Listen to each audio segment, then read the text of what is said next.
score. There's too many MCs, not enough mics. I'll be playing Mr. Big. I'm gonna get you, sucker. I play my enemies like a game of chess. What's up, my wizards? It's Dev from the MtG, and I am excited. It turns out, if you can't tell, this is probably my favorite budget deck that I've made in a really long time. This is mono green mid-range, or stompy, whatever you want to call it. It doesn't function like your traditional stompy aggro deck, really. It's more of a mid-range rampy thing, but it turns out it's really fun, and we can build that for like $7. So here it is. Well, we're playing 33 creatures in the deck. That's an awful lot of creatures. It's sort of modeled after the red-green devotion thing. You know, we're just playing huge creatures that we're ramping into. I wanted to see what we could do with mono-green budget with that sort of philosophy. So, with that in mind, we're playing 10 mana dorks. Normally, I would just be like, these are the mana dorks, and just put them all on the screen. But I think they all serve certain functions that are all vital to the deck, so I'm going to go through them one by one. First of all, we're playing 2 copies of Honored Hierarch. Don't go to the comments section just yet. Honored Hierarch is a little bit better than I thought it would even be, honestly. We can't play Mystic because we're not playing any Theros. If you've got Mystics, play those for the next couple of months. But what does a 1/1 for 1 mana do in this format? It can block and kill or swing right through because they usually don't want to trade it, which is what will happen. A Foundry Street Denizen. Lightning Berserker is a big one drop right now in the format. It's not on the board when this swings, usually gets renowned. Doesn't interact well with Monastery Swift Spirit, that kind of sucks. But against, Hangerback Walker, there's just a 1/1 Hangerback Walker, they usually let this through so that they can continue to build their walker. Abbot of Carol Keep, an unprowessed Abbot of Carol Keep, this will swing right through or trade with. Kytheon, they don't want to trade Kytheon for this. You're more than willing to make that trade, so they probably won't swing in with their Kytheon, and any other white 1-drop for that matter. So cool interactions with this card in the format. Very often will go around, especially against the mid-range and control decks. Mid-range doesn't really want to trade their Elvish Mystic for this 9 times out of 10. So lots of ways this can and will go around, and I do like the card, it turns out. Especially when you got a 2/2 Vigilance, that's not bad, honestly, if we're trying to play Stompy here. 1 mana 2/2, that can also attack and tap for mana the same turn. I mean, there's really nothing to dislike about the card other than sometimes it won't go renowned, but when it doesn't go renowned, it will often end up trading, which is just fine by you a lot of the time too. We're playing 4 copies of Whisper of the Wilds. This thing's an all-star, it turns out. On turn 3 you can run this out, and then turn 4 usually follow up with a Suruk or a Temur Sabertooth, but oftentimes a Suruk. And then next turn with a land you can play a 6-drop, or without a land you can play a 5-drop. That's really cool, being able to drop Suruk 3rd turn, then untap on the 4th turn and play a 5-drop without having to have a land. That's really cool. If you do, 6-drops are really awesome on the 4th turn. So Whisper of the Wilds does a lot of really cool things. If we can just play any of our 4-drops on the 3rd turn after playing this guy, he will instantly get ferocious. So really ended up liking him more than I thought I would. 4 copies of Leaf Guild, or something else I like more than I thought I would. A lot of the same things that apply to Honored Hierarch apply to this. This swings through or kills, trades with. A lot of the things in the format that are important now, pretty much everything in Goblins, that's cool. A lot of the things in the other opposing elf decks, a lot of opposing aggro decks.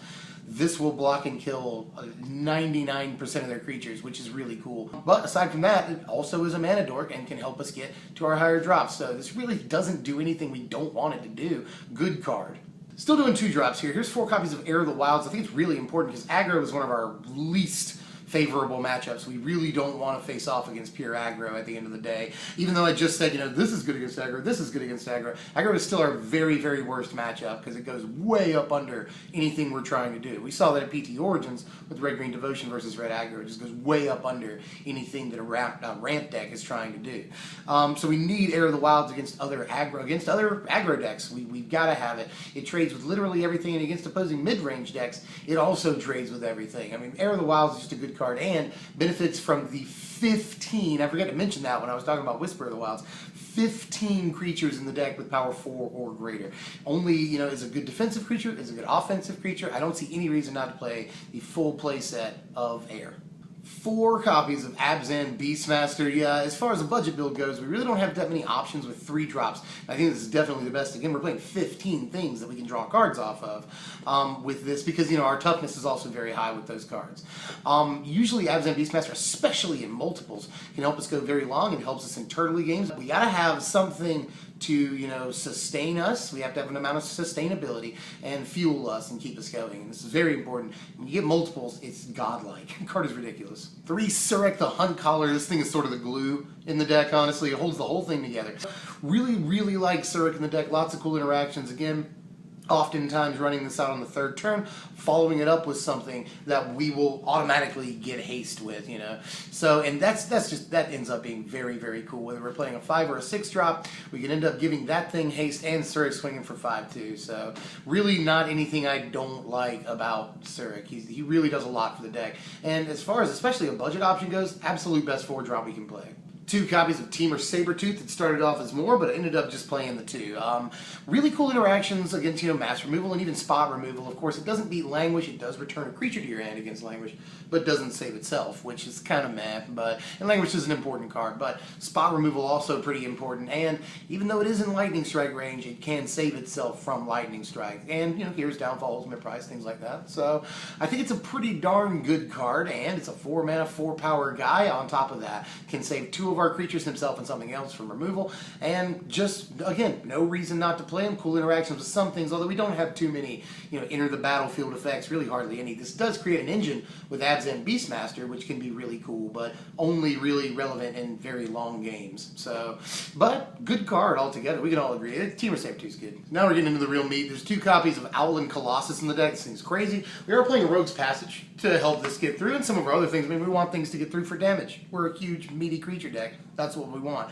And this thing is the beef, man. I mean, a 5 mana, 6/6 that can only get better is really, really a bargain, especially for budget decks. And I think the card is great, and will only get better upon rotation when we lose things like Pelucranos and Hornet Queen and a couple of other things, you know, Arbor Colossus notably. So the card will get better upon rotation. People might actually start playing it, and people are playing it somewhat right now, but you only see it pop up occasionally. But I do like Colossus, especially something in this. This is a great 4th turn play for us.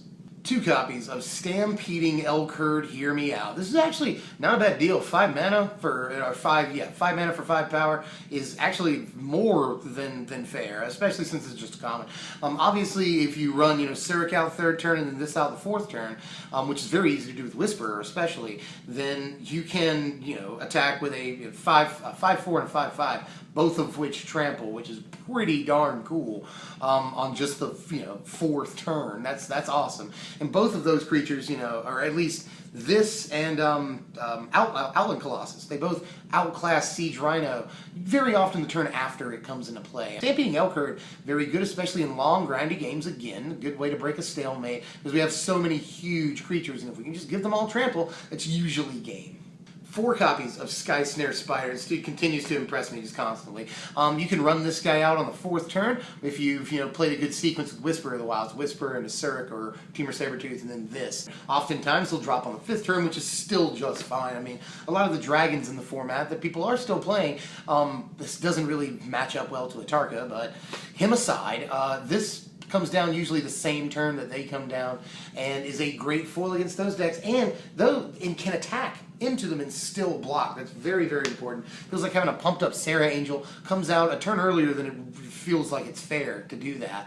And just is a great card, especially for budget decks. Really, really good option. We've all speculated, a lot of channels have, that this would see some standard play. And I think in a budget sort of borderline thing like this, FNME kind of deck, this is actually a fan-freaking-tastic option. Covers a lot of your butt. And to finish off the creatures, 2 Foe Razor Region. I had a couple ideas at 7-drop creature position, including Gia's Revenge. I think we'd still totally play that in this deck instead. And Sandstep Mastodon, which has a cool interaction with Temur Sabertooth, in that once you get to long game, you can just bolster 5 every single turn, which is pretty cute. But I do like Foe Razor in that we're not playing, you know, hardly any removal. We are a green deck, just mono green. So a good way to, you know, mid-game, take out a creature and leave a 4/5 flying body behind. Often, you know, obviously you're not going to trade. He's going to be a 6/7 flyer. You're going to leave that behind after basically Hero's Downfalling something. So this is a great play. We're playing a whole 4 spells in the deck, 2 of which are Epic Confrontation. I would really like to play more of these, to be honest with you. I just want to play a lot of creatures. But there's probably things that could come out for this. Epic Confrontation is just premium removal. Every time I get it, I like it. I'm always impressed by it. It overperforms, honestly. It takes out almost everything in the format. Even if you just play it on a small creature. The boost alone is enough to kill every important creature in Abzan or in aggro with pretty much every single one of our creatures, even our small guys. The card is really, really, really good, I think, and has never really failed to do what I want it to do. It is good removal, sucks. It's sorcery speed, and it sucks. You have to have a dude out, but hey, we're playing 33 creatures. We'll have a dude. Really do like this card.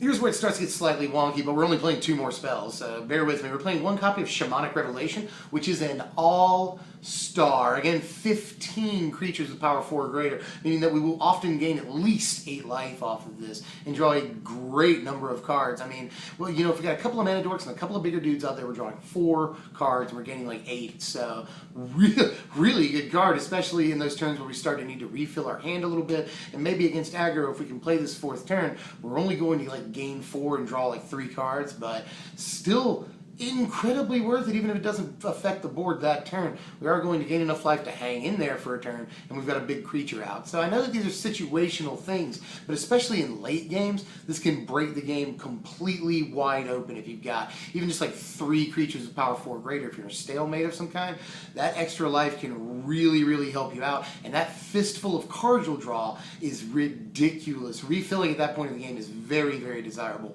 I love Shamanic Revelation in this. Here's a card that's very similar to Shamanic Revelation. It's even in the name.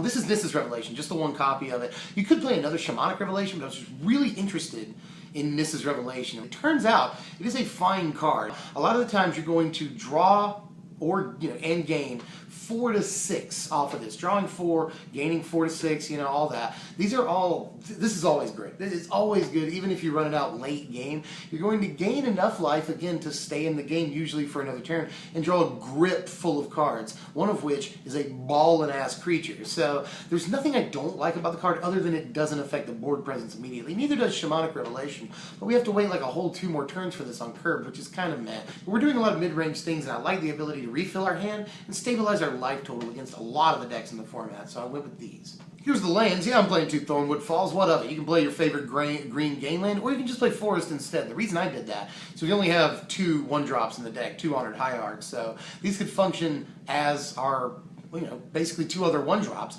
and that's good against aggro. We need all the help we can get against aggro. It really, really is a bad matchup. So if we can just negate 1 attack, or even half of an attack from aggro, that buys us time, and that is something. And as a 1-drop, I'll take 1 life. Dude, that's fine with me. You don't have to do this, but I think it's an interesting strategy, and I think it does work for the deck a lot of the time, considering it's so deficient of 1-drops. So I like it. It's worked for me so far, but you could just play Forest. The Rogue's Passage, however, I think is very important.